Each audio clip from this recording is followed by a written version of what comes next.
That's you. Hello. It's time to rip open the old grab bag.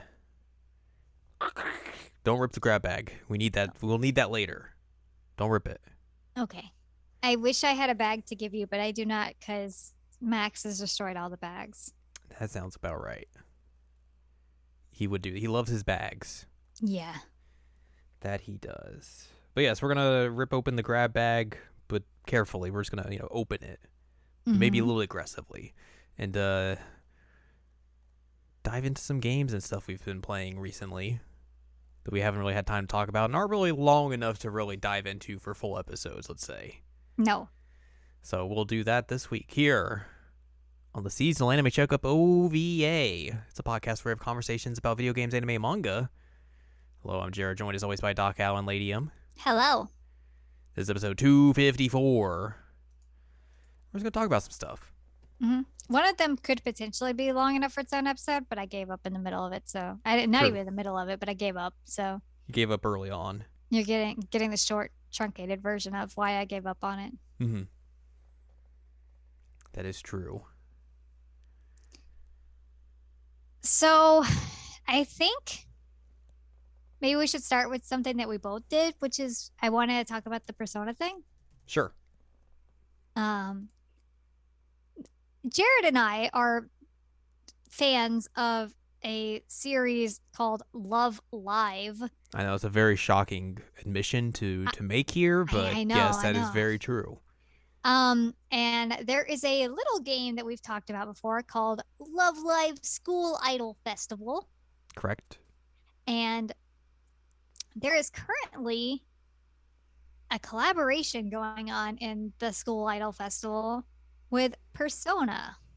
Which is very. I mean, like, look, there's been a friggin' ton of Persona collaborations recently, especially with like Five and all that sort of stuff. So like, this isn't super surprising, but it is very just weird to see like, here's all these Persona characters from 3 through 5, because of course it's 3 through 5 in Love Live, which again, I think would be more surprising if Love Live School Idol Festival had not been doing a bunch of weird collaborations recently, because like the past two April Fool's collabs have been like Crayon Shinchan, and then the year prior they did a Powerpuff Girls collaboration, Yep. which are very weird in and of themselves. But then here, like, we're doing a Persona collab in the later part of the year, and just like you get to play some songs. The characters are gonna show up.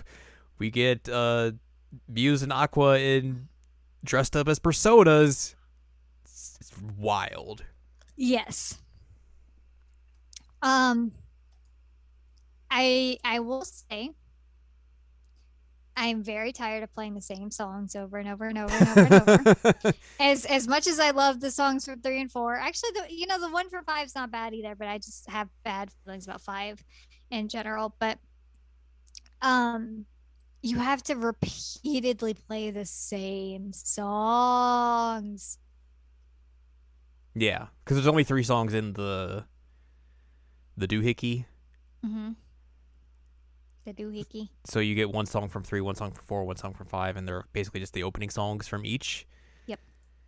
Which is like, that's fine. They're fine songs. It's just like having to play them like over 10 times in a row just to get to the next section of this event Yep. is rough.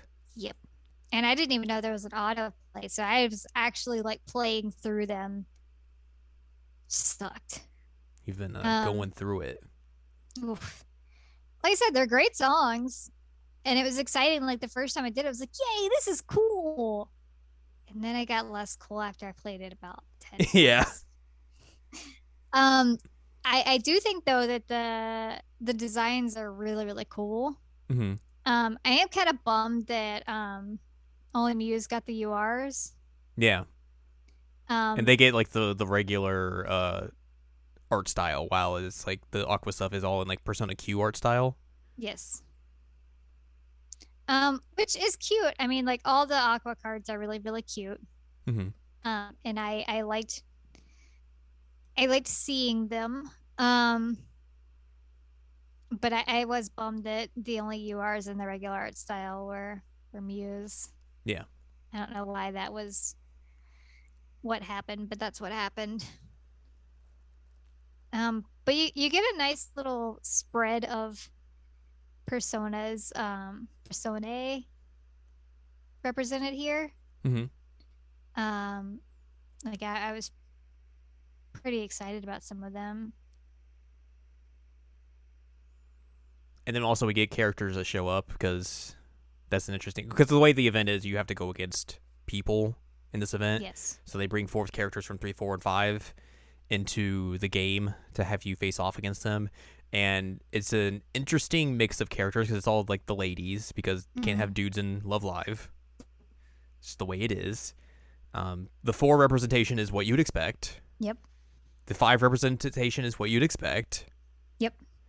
The 3 representation is what you'd expect, but also they put FemC in there, which is very surprising. Yeah, very surprising. I was like, "Yay, I was you're like, here!" whoa, you're here. Good That's cool. collaboration. Yeah. Um, One thing that I did want to mention, just because it was wild to me, is as we mentioned, like the characters are designed after like the personas. Um, Chica got Psyche or Hmm. Psyche, whatever you want to call her, which was Metis's persona from Yeah. Fez. Yeah. I was like, holy crap, like that's kind of a deep cut. Yeah. Well, I mean, they put FemC in here, so that's also kind of a deep cut when you look at what Atlas likes to do with this series. All right, yeah, that's fair. So That's fair. there's that. But yeah, they basically run the gambit of personas and all that sort of stuff. And then they also give you like helper cards, which are a bunch of the characters from PQ and Mhm. PQ2. So like you get Ray, you get the Velvet whatchamacallits attendees, Mm-hmm. and then there's some of the characters that are new to PQ2, which I don't remember what they did. They were just there. I remember the real girl, but that's it. Yeah. So there's that. Um, Also, like that seeing those cards just reminded me, like, man, that Elizabeth art in PQ1 looks terrible. Terrible. I don't remember it looking that bad. I don't either. Like, what happened here? Mistakes were made. Mm-hmm. Um, Also in terms of deep cuts, your main gal, Miss Johanne, Mm-hmm. she has Labrys's persona, which is also pretty freaking cool. Yeah. Um, and then I like that Mari had Femc's version of Orpheus. Mm-hmm. Yeah, that Elizabeth art's real It's bad. not good. It's really not good. I don't know what that was about, but it's really bad. And I guess this is all to like culminate in us getting a Ellie. Yes. God, I'm looking at the Elizabeth art again. Jesus Christ, it's bad. Yeah, you get an God, it's LAUR bad. for doing the event, or at least getting far enough in the event, which was like a fan voted thing of like, which Muse member do you want to get a UR as a Velvet Room attendee? And she's Elizabeth. Yep. So that's interesting in ways and poorly executed in other ways. Mm-hmm. But just thought it was worth mentioning that it existed and that this is something that we've been playing around with. Yep. Um, because it's obviously something that like we are both fans of Persona 3 and 4 Mm-hmm. and um even if some of it like has not aged perfectly. And I don't know what I was gonna say. I really don't remember what I was gonna say. Well, there you go. We also like Love Live. Yeah, there you go. It's kind of an understatement. All right. Well, what do you want to talk about now? I have no preference. Do you have a preference? No. Okay. How about I talk about some actually, I'm gonna talk about why I stopped playing Tales of Arise. Okay. Um, because I stopped playing Tales of Arise. I was playing it And I had heard many, many people say that it was very good. So, like, okay, I, being Al, real excited about JRPGs. I like playing JRPGs. I'm going to play this and I'm going to like it. And so I started playing it. Um, and I kept playing it. Mm-hmm. I've played about 10 hours. And I just kind of realized while I was playing, I was like, I'm not having fun. Yeah. I don't like this. Like I don't like any of the characters. I don't care about any of them. The story is really just not interesting to me at all. Um like the fights are Tails fights. Eh. I also thought it was funny that like you spend a good portion of the first part of the game like with a metal mask on your main guy, and then he gets hit in the face, and then somehow it's just like I'm going to break this in a way that like you could see half of my beautiful face, but also like it's gonna still be stuck on my head, and my hair is now exposed somehow, but like there's still a little headbandy piece, and it's hilariously bad.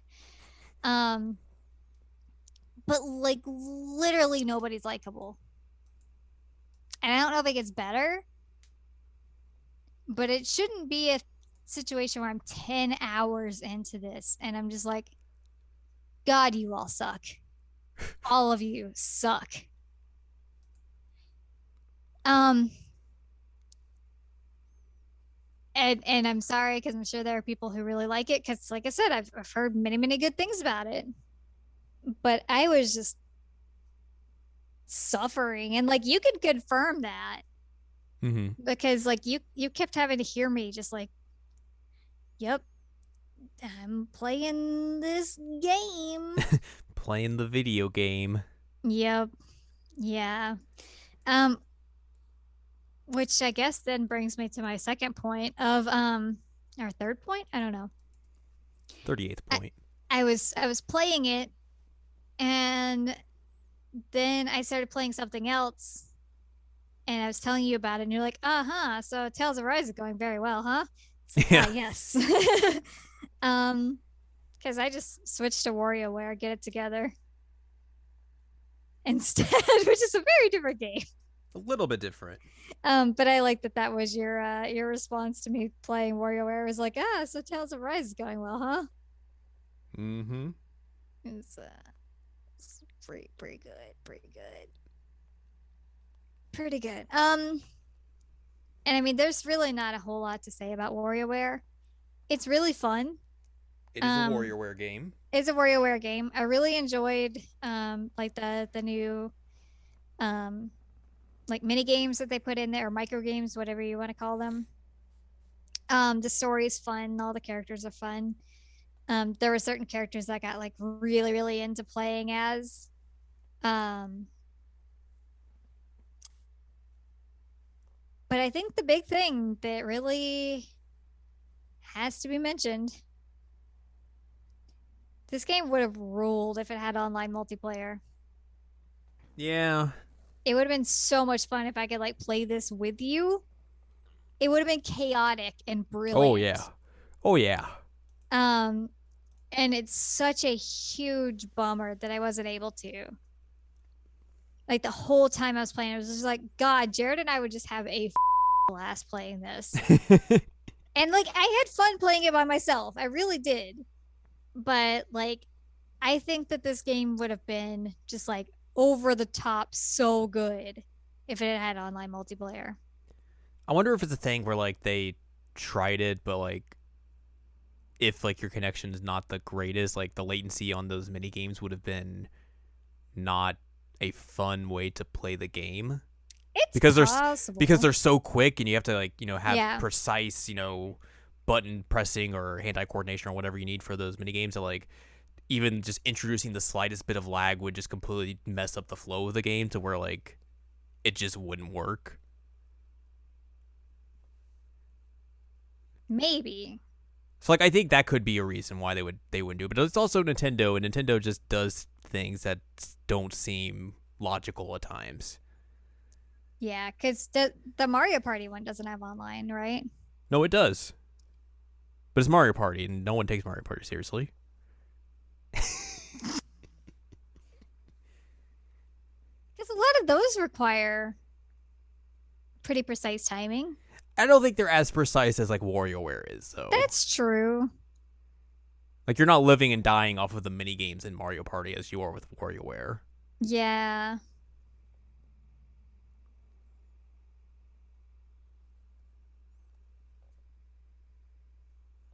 Hmm. I still think it would have been more fun if I had been able to play it like Oh, online with you. 100%. 100%. I would have dealt with lag for that chaos. It would have been brilliant. It would have been a lot of fun. You're not wrong. I beat it in like 2 days, like the story mode. And like I'm sure that there's a lot more that I didn't get into by playing it the way that I did. Like I think there's a lot of extra stuff that I haven't done. Right. But it was fun, and I'm way happier with my purchase of Hello. Yes. Of WarioWare than I was with Tales of Arise. Don't put your butt on the laptop. He's got to get warm. He's got no fur on his butt. He's cold. Got no butt hair anymore. He's cold. He's like, please, I need warmth. I need butt warmth. I need butt warmth. Please. But yeah, Max got his butt shaved today just for context. I'm way happier with my purchase of WarioWare than I was with Tales of Arise, and I don't even know if Tales of Arise is even gonna be like, I don't know if I'm ever gonna go back to it. I'll be real with you. Yeah. I mean, at least you got to play something on your PS5 for a little bit. Yeah, for a little bit. And now it's just sitting there again until I put Alan Wake in it. And it's gonna be like PS5 go brr. Alan Wake go brr. Yeah, PS5 really go brr. God, that thing's loud. It's like a jet engine.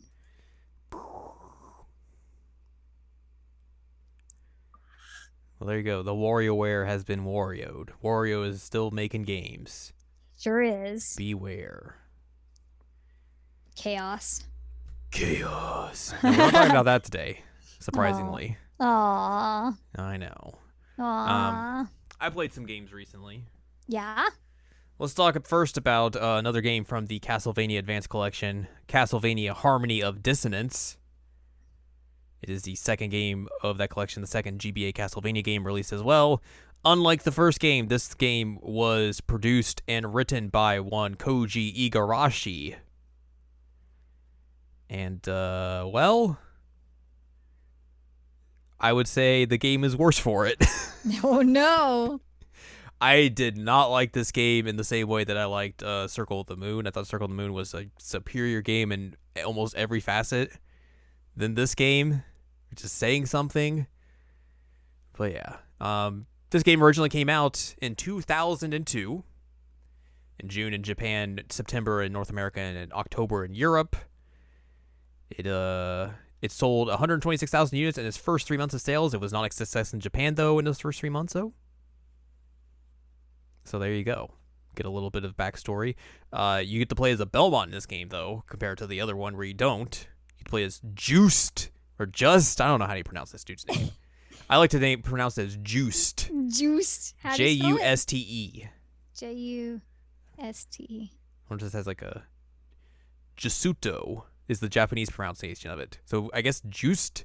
I'm going with Juiced. Juiced. I think we are. I am right here. It's Juiced. Juiced. He is the grandson of Simon Belmont. And he has the vampire killer whip at the young age of 16. He's traveling around with his best friend, whose name is Maxim Kishine.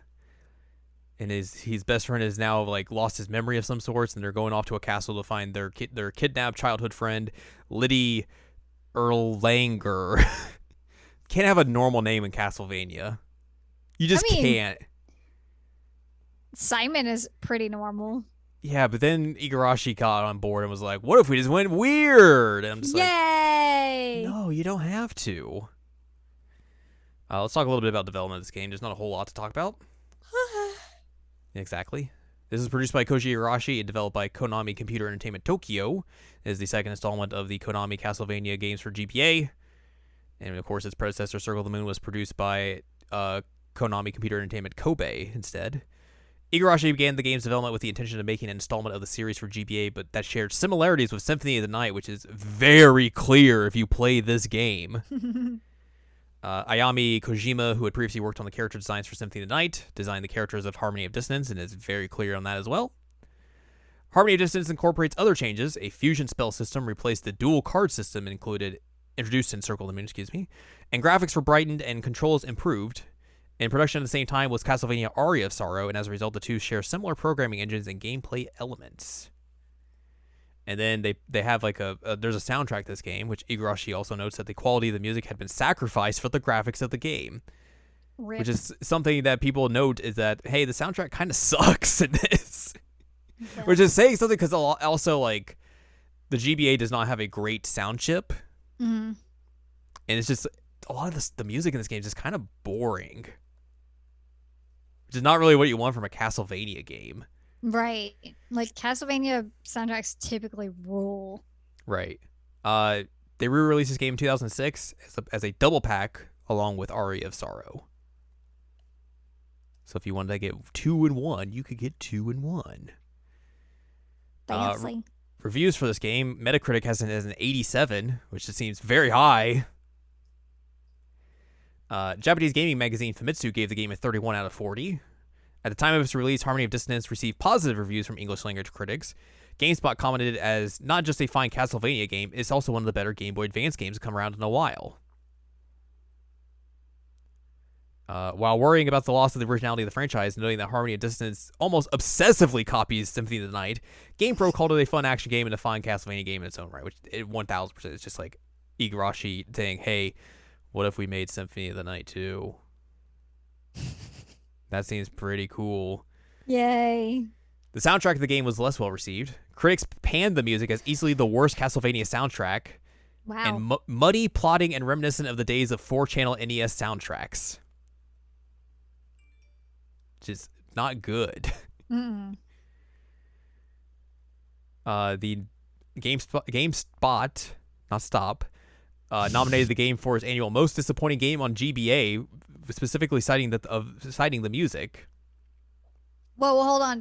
Did they actually have a specific award for most disappointing game on GBA? This was the early 2000s, so yeah, every system had basically very sub-specific awards for it. Wild. Reviewers also disliked the lack of difficulty, which GamePro describing as the game's biggest flaw. Other criticism included predictable and easy boss battles, and a much smaller explorable area and somewhat less compelling map design. Retrospective reviews, however, have been more critical of the game, considering Harmony of Dissonance one of the more disappointing titles of the series and the least impressive of the 3 GBA titles. Retrospective critics called the dull castle design and frequent switching between castle layers as some of the game's biggest flaws, which I think are very true.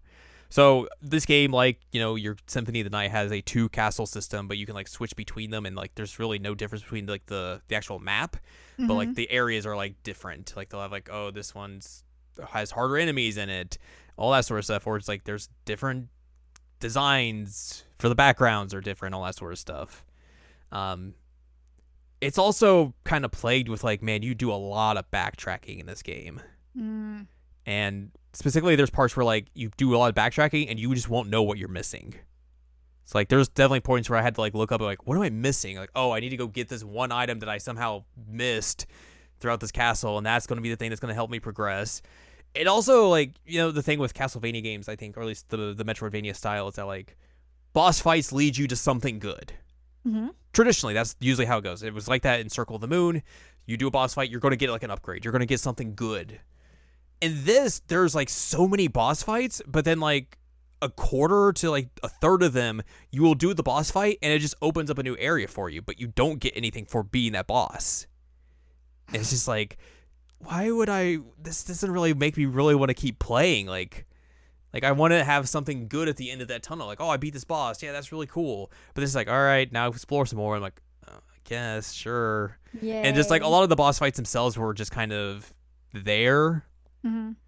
They weren't like, none of them were really super difficult. And just kind of just felt like they padded a lot in there just to kind of make it so it felt like you were in this bigger area, but really like you're not. So that was a thing. Also, the story is just incredibly bare bones. Like, shocker, your friend can't remember who he is and has dual personality in him because he's a descendant of Dracula's, or he has the remains of Dracula and they're like possessing him.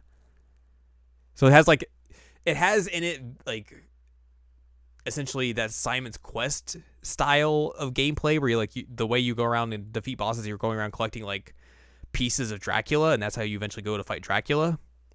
Unfortunately, not burritos. Unfortunately, not burritos, which is a darn shame.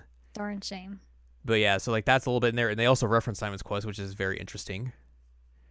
And then also to top things off, they make this game have 3 different endings. Cool. Which is real dumb. It is all basically about like you'll get the various endings if like you just go in there and just do the fight regularly. You get kind of a bad ending. If you do the fight and have I think something else happens, you get like another kind of bad ending. But if you go into the fight with these 2 bracelets attached, you'll get the real ending. Ba-ba-bum. And then you get to fight Dracula. Ba-ba-bum. And then Juiced like gaslights his friend into not telling the girl what happened to her. It's like, just don't tell her about it. Nothing happened. It's fine. We're going home. No worries. That's not cool. I was like, geez, dude, come on. And then the game ends. So yeah, I haven't played Aria of Sorrow yet, but I'm curious to see how that game's going to go because obviously, they say this was made more in conjunction with Harmony of Dissonance, but I think this is the better received game of those 2. Yes. So I'm curious to see how that goes, especially coming off of Harmony of Dissonance and just being like, man, this game kind of was big. So yeah, there's that. Igarashi should have just let him make Symphony of the Night 2, and he probably would have been happier, and it may have been a better game. Yeah, probably not, but let's be real. Eh. So yeah, that's the game I've played. The other game I played is The Good Life, which I did play some of it. Yes. This is the new sweary game for those that are unaware. Yes.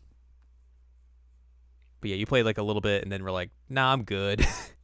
It stresses me out too much. Like, it gives me way too much anxiety, and I'm already just like a neurotic mess right now because of anxiety.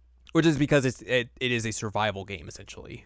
Yeah. It's like Pokemon Snap plus survival game. Yes. In a sense. So this came out on October 15th, 2021. It was on Game Pass. That's how we both played it. It was also a Kickstarter game, so there are people who played it through that as well. Where do you remember leaving off within the story of this game? Did you get to the first big twist? I got teleported to a statue. Okay. After talking to the witchy lady and making a potion. Okay. So the girl in the wheelchair is still out and about for you. Yes. Okay, so basically after that, so I guess let's set up the context for the story. I forget the protagonist's name, but regardless, you play as a woman who is sent to this she's American. She's American to this little town in England that's supposed to be like the happiest town in the world, and she's sent there to find the secrets of it and why people say it's the happiest town in the world. She has debt. She has debt as well, so she's got to make some money while she's here.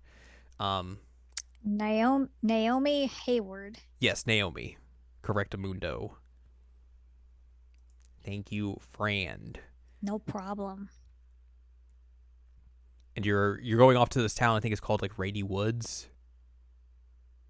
Is that right? Yes, Rainy Woods. Which I think is funny as well because I think, Rainy Woods was originally the title for Deadly Premonition. Nice. Back in like 2004. So yeah, you go there and you are supposed to find the secrets and everything. You meet this one girl immediately when you get there. I think her name's like Elizabeth, and she's like kind of like a representative for the town essentially. And she's like, "Oh, look at our town. It's so nice and everything. Yada yada yada." And Naomi's just like, is this a hole?" Yeah, basically. One of the secrets you find out early on is that like on full moons or new moons, everyone in the town transforms into dogs and cats, Yes. and you gain that ability as well. Yes. But you can kind of do it as at whenever. So you find that out, and you're just like, well, this is weird. I gotta figure out exactly how this all works and everything. And you start following like Elizabeth around at night. And the first time you do it, she leads you, I think, to the witch's hut, which is just some weird hippie lady who lives out on the outskirts of town and just like is your potion maker essentially. Yep. And then the second time you go and try and chase after her, which you did not get to. Nope. You chase her out to more of the outskirts of town, and then eventually you find her in a river where she's been stabbed to death and basically is recreating like the painting of Ophelia from Hamlet. What? Yeah. What? So yeah, she's dead, and now the rest of the game is like, okay, we got to figure out why she's dead and who killed her. And then the game just goes completely off the rails. So has she been a ghost this whole time? No, she's been alive, but you go and find her and she's dead. She gets killed. So she gets killed like before, like right before you get there. Yes. Huh. So the game at this point kind of splits off into 3 main plot points, Mm-hmm. and each one give you like more information about the area and like stuff around it. So like the first one you'll go to is you find like this like castle that supposedly had been like was lived in by this famous royal family, but you know, royal succession and all that sort of stuff happens. And there's like one dude who lives in town who wears a knight suit, and he's like a descendant of a knight from this family and kind of keeps tabs on everything around here. And He's have the to go. crafter guy. Yes, he is the crafter guy. And you have to kind of go through like these training where you have to like ride sheep and prove that you are worthy to go into this area. And the thing is, like, there's supposed to be like treasure in this castle, and people think also like the family was like vampires or something. Mm-hmm. So they're like, oh, there's vampires' blood in the basement of the castle. You eventually Cool. are able to get your way in. Also, like, did you meet the farm lady? No. She is a descendant of this family. It's like the last like royal representation of the family. And you're just like, all right, cool. You eventually get into the castle, but like you get teleported to like a place where like all these people who look like people from the village are there, but it's like different versions of them, like from the past, essentially. Like they're family members that look like them. And you go down into the basement and you find out that vampires' blood is just whiskey. This is famous whiskey. And then you have to like do a drinking contest with like the priest dude, I think, in order to sneak out and get some of the alcohol out. And then you're able to do that, and then like this little butler dude who has been like helping you out, who looks like a sheep, turns out to be an actual sheep, but can transform to like a human version of himself and help you out. So that's the thing. There is another one where you have to go into like a mine because there's stuff happening in a mine shaft. First, like, I think you meet this dude who's like a violinist, and he's like, I need help. My teacher isn't helping me. He doesn't talk. He just yells at you via his violin, and you help him out. And then eventually you have to go out, and he's a military guy, and he's like, oh, I'll tell you about all this stuff that's in this mine that you need to go find and everything. So you help him out, and then he helps you out to go to the mine and everything. But like, you have to get there by traversing through like this snowstorm of a mountain. Mm-hmm. And like the only way you're able to do it is if like you drink like this alcoholic combination that keeps you warm, and you're able to go through there and you fight off a bear to get to this mine, and you end up in this mine that's from like World War II. Huh. And has like all sorts of stuff in it that seem very weird. And then you find like this weird computer AI in there that eventually leads you out of the mine into another area where like there's like sakura trees blossoming and everything. And you see this version of Stonehenge in the middle of the area. And this is also like a secret base of the Royal Air Force from World War II. Mm-hmm. And then at the top of this like cliff is a UFO. All right. So you have to go, you find a seed and you plant it in the ground and do some stuff, and you make like a James and the Giant Stalk, whatever, the Beanstalk James and the story. Giant Peach. No, not that one. The Beanstalk story. Oh, Jack and the Beanstalk, is that? Yes, that one. Basically make that where you're able to climb it up into the UFO. because like there's this little girl here from the village that you find, and she's like, you're not supposed to be here. And then you go in the UFO and you find out that like there's aliens here. They're like Cool. a collective AI, and you have to fight them in order to be like, hey, stop being weird. And they're like, okay, cool. We've been here for like ever, and we've been stuck here, and we started to become more human, and we don't like it. We need to leave. We're trying to leave. It's very bad. Ugh. So yeah, aliens exist, just like Tom DeLonge said. Oh God. And then in the third one, you have to basically you find out more stuff about like the area and Elizabeth, and you have to try and stop her brother from like committing a felony for going after people he thinks might have killed her. Because there's this like sword that they find. It's like a very ancient sword, and they're like, okay, we know who owns the sword. Let's go talk to him. This is where you meet the fake Sherlock Holmes. Okay. And you and him go off and try and find the secrets of this sword. And you talk to this old guy. He's like, yeah, I had that sword. I don't know how it got stolen from me or anything. That's weird. But you find this like painting in his house that he was given it by someone from the village. And you go out to like the spot and find like, oh, this is a representation of this painting. We know who painted this picture and everything. And it's like this old lady who lives in the village and all this sort of stuff. And eventually you find out like she claims she's a lost descendant of King Arthur. And the sword that they have, that the ancient sword that got stabbed through Elizabeth, is the sword of King Arthur. But the tip of it is broken, and she's like carrying around like a little necklace that has the tip of the sword, and when you combine it together, it like makes the sword powerful and everything. So that inadvertently happens, and Naomi gets the sword, and like the sword just like starts talking to her like, hey, yeah, this is all true. By the way, like, can you throw me back in the lake so like no one has me anymore? Like, I'm real tired of being out and about and dealing with this stuff. It's real messed up. So Naomi just gets tired of the sword talking to her and like bashes it on like a rock and breaks the sword again. And then she's just like, I'm just gonna leave this here. Essentially, we're just gonna give this away and be like, we found it, nothing to do with. So that's like your three main points there, and then everything kind of converges at the end, where there's also been this dude who keeps rolling around. He's like a rival journalist. He's from Boston. Because you're from New York. And he just rides in on a motorcycle every time and will just do a cool pose and yell lobster at you.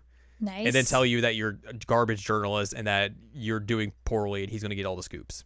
Does he park his car in the yard? He just likes yelling lobster. Lobster. I mean, I also like lobsters, so it's understandable. And then basically every time, like when you do those three stories, you'll get like a piece of a thing that you'll be able to like, oh, I could sell this and take out my debt. But there's like this guy from the company you work for who just keeps coming in and be like, I'll take that. Thank you. This will be applied or taken off from your debt. We'll take care of it. Thank you. And she's just like, I hate this.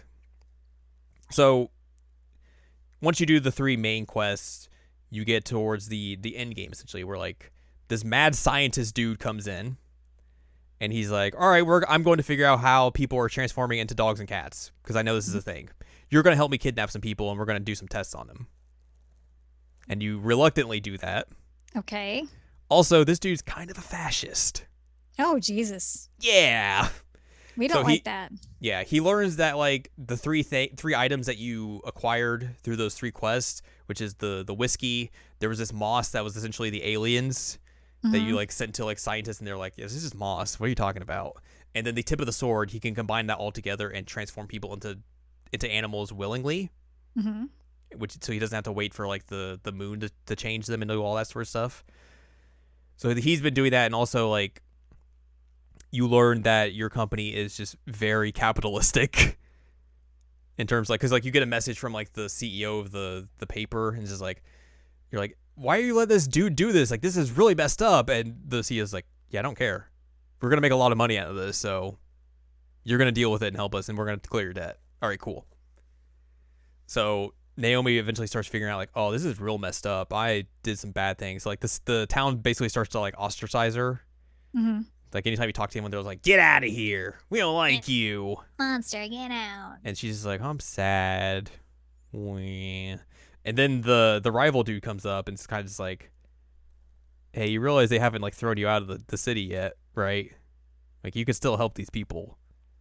And you basically you and him and then another person from your company who you've been emailing back and forth with the entire time, come up with this plan to like undercut the paper you work for, and basically make their presentation out to be a fraud. So like they gather everyone up and do like this big news conference where they're like, we found a cure for cancer in this city. Wait, it's real. I can't believe these people would just hide it here. And basically start drumming up support that way and like making this big conspiracy theory that like gains traction online, that people are like, yeah, I can't believe they would just hide this here this whole time. What's up with these people? It's real messed up. And you get like, there's like this hashtag of like open RW, of like open Rainy Woods. Oh. And just people being like, yeah, they need to open up and let us all have access to this. It's real messed up that they're hoarding it for themselves and making money off of it when we all could be benefiting from it. So like you see all these news reports and everything. And then eventually you get to the day of the press conference, and you have to essentially tamper with the mad scientist's gun, which is the thing he uses to transform people. By doing that, you basically replace the whiskey by transforming it into a dog and peeing into a bottle. Oh, no. Yep. Which I should mention as well. Peeing and marking territory is a mechanic in this game. Oh, no. That's a real thing.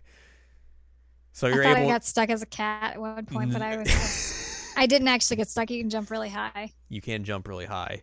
So you're able to do that by doing like a stealth mission. This is very funny. And then he does the whole thing and like nothing works. So like everyone's like, this guy's a fraud. And then he's like, you and the other journalist guy beat up like a cameraman and a news reporter and are like, and take it over and like, wow, look at this. This is all a sham. I can't believe they lied to us. I can't believe this. Everyone should just be like, man, this is just a nice town. No one should come here and mess with it. Everything's fine. And then the mad scientist basically is like, I'm going to do this anyways. It's my experiment. It can't be messed up. And then Naomi just like kicks him in the face and knocks him out. And then the CEO of the paper's like, I'm going to meet you in court. I'm going to sue you. And do all this. But then you get to the end of the game where like essentially you get paid off to keep quiet about what happened. Oh. But like everyone takes the fall for it. So like the CEO is gone from her job, and like all of the higher ups from that newspaper are gone. The scientist is gone. But like there's like these websites you see, it's like scientist loves animals. He would never do anything to harm animals. Because like that's how you convince people that like this was all fake. Is that like, oh, he's harming animals up here. He's just doing some weird experiments. That's real messed up. And then it's like a bunch of like, was Rainy Woods really doing anything weird? And like some like, and then later on you get to like some like conspiracy websites like, there's definitely things happening there. Please listen to us. And like the hashtag turns into like save RW at some point and gets taken over. Mm-hmm. So like it's just more people being like, yeah, this seems fine. You're weird. So she gets paid off to like keep quiet about it, and then you get a decision at the end of like, do you stay in Rainy Woods, become a citizen, or do you just go home? Mm-hmm. And I chose the stay in Rainy Woods and help the town out by donating the money to them. So now you're broke. Oh no. And you're just like, but everyone's fine with you now. They're like, yeah, you're a citizen now. You're cool. You know our secret. You're not going to do anything bad about it. Whatever. We're cool with you. You can stay here. But that's not the weird. So that's not even the big twist of this game. The twist is you go through the credits, I think, and everything, and then you're just sitting in the bar, and someone walks into the door with, just walks in, and it's Elizabeth. Ah! And you did the quest where, like, you made shoes for her, right? No. Okay, so there's a quest where you make shoes for her, and everyone's like, that's weird, she's in a wheelchair, why would she need shoes? She comes in with the shoes, and are like, oh, the other Elizabeth told me you made these shoes. These are really nice shoes. I'm real happy to have them. Everything. And Elizabeth, and then Naomi's like, you're dead. What are you doing here? And Elizabeth's like, strange things happen here, but it is the happiest place on earth. And she gives you a picture, and it's a picture of the death of Elizabeth, but in her place is the CEO of the paper. What? Yeah, that's how the game ends. What? Yeah. What? Oh. What? Yeah.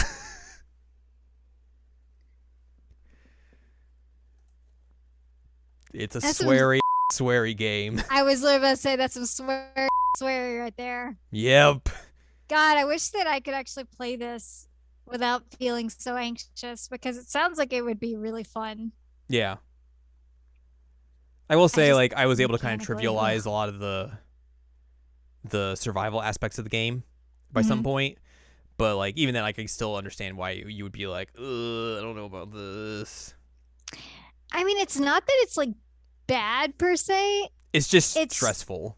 it's very stressful for me because I'm like, as you know, you as a human, Jared, I have a hard time reminding myself to even eat as a person, like True. in real life. So trying to remember to eat in a video game and also check like, did I shower? Did I sleep? Did I Mm-hmm. also eat? Do all these things and then also do like all the quests? It's just way too much. Like I can't executively pull it off. Yeah, and I will say like I basically kind of mainlined through most of the game. Didn't really do a whole lot of the side quests because like a lot of the side quests as well are just kind of They just exist.